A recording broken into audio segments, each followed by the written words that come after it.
Document ಸಿಗದಂಗೆ ಮಾಡಿದರೆ ನ್ಯಾಯ ಹೆಂಗೆ ಸಿಗೋದಿಲ್ಲ? ಯಾಕೆಂದರೆ ಗದ್ದಲಗಳು ಆಗ್ತಾ ಇದ್ದಾವೆ. ಈಗಾಗಲೇ ಅದು ಪ್ರೂವ್ ಆಗ್ತಾ ನಡೆದದು ಎಲೆಕ್ಷನ್ಗೆ.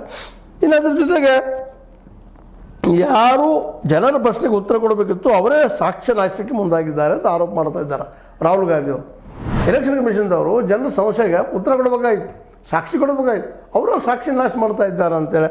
ಆದರೆ ಇವರು ಏನಪ್ಪ ಅಂದರೆ 1951 ಜನಪ್ರತಿನಿಧಿ ಕಾಯ್ದೆ ಸುಪ್ರೀಂ ಕೋರ್ಟ್ ನಿರ್ದೇಶನವನ್ನು ಈ ಬೇಡಿಕೆ ಉಲ್ಲಂಘಿಸುತ್ತಿದೆ.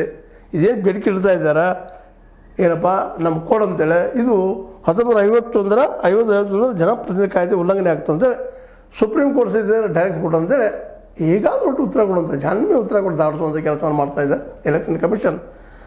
ಒಳ ಒಪ್ಪಂದ ನಡೆದಿರುವ ಚುನಾವಣೆಯು ಪ್ರಜಾಪ್ರಭುತ್ವದ ಪಾಲಿಗೆ ವಿಷವಾಗಿ ಪರಿಣಮಿಸುತ್ತದೆ. ಒಳ ಒಪ್ಪಂದ ಇದೆ ಸರ್ಕಾರ ಮತ್ತು ಎಲೆಕ್ಷನ್ ಕಮಿಷನ್ ನಡ್ಕೊಂಡು ಅನ್ನುವಂಥ ವಾದವನ್ನು ರಾಹುಲ್ ಗಾಂಧಿ ಅವರು ಮಾಡ್ತಾ ಇದ್ದಾರೆ. ಯಾಕೆಂತಂದ್ರೆ ಇದರಿಂದಾಗಿ ಪ್ರಜಾಪ್ರಭುತ್ವ ನಮ್ಮಲ್ಲಿ ನಾಶ ಆಗ್ತದೆ, ಬೆಲೆ ಇಲ್ದಂಗೆ ಆಗ್ತದೆ.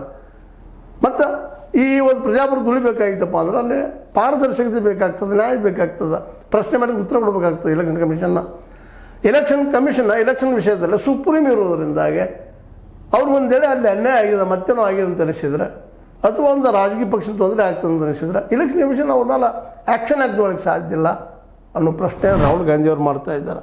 ಹೀಗಾಗಿ ಇಲ್ಲೇ ಏನಾಗ್ತದಪ್ಪ, ಇನ್ನೂ ಮತ್ತು ಕ್ಲಿಯರೆನ್ಸ್ ಏನು ಕೊಡ್ತದಪ್ಪ ಅಂದರೆ ಈ ಡಾಕ್ಯುಮೆಂಟ್ಸ್ ಕೇಳಿದಕ್ಕಾಗಿ ರಾಹುಲ್ ಗಾಂಧಿ ಅವರಿಗೆ ನಮ್ಮ ಎಲೆಕ್ಷನ್ ಕಮಿಷನ್ನ ಯಾವ ಮತದಾರ ಯಾವ ಪಕ್ಷ ವ್ಯಕ್ತಿಗೆ ಮತ ನೀಡಿದ್ದಾರೆ ಎಂದು ವಿಡಿಯೋದಲ್ಲಿ ಗುರುತಿಸಬಹುದು.